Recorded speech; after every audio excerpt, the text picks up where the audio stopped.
Despite budget setbacks, the Air Service continued to make aviation history with record-breaking flights. Lieutenants Kelly and Macready won congratulations from the Dean of all flyers, Orville Wright, for setting several duration and distance records in the famous T-2, a hot ship. For the first non-stop coast-to-coast flight, the Air Service modified a giant commercial transport with special tanks in the wings.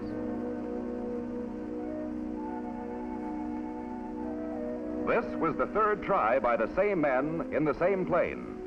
2 previous west-to-east hops had failed. In preparing the plane, 780 gallons of gas were pumped aboard. By flying from east to west, they hoped to use up most of the gas load before climbing the Rockies. This was not a stunt. John Macready and Oakley Kelly were part of a larger Army program to develop better planes, engines, and navigation, and to advance flying techniques.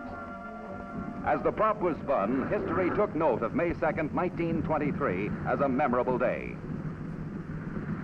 One of the tensest moments was the takeoff.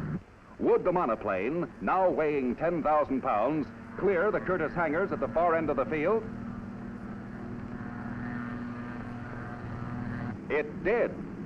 Throughout the 2,250-mile route, the pilots took turns at the controls. Average speed, 94 miles an hour. Less than 27 hours later, the T-2 arrived over Rockwell Field, San Diego. After spanning a continent, the huge plane and its 2-man crew settled down to Earth. And the single Liberty engine now taxied the T-2 on California soil toward the excited crowds.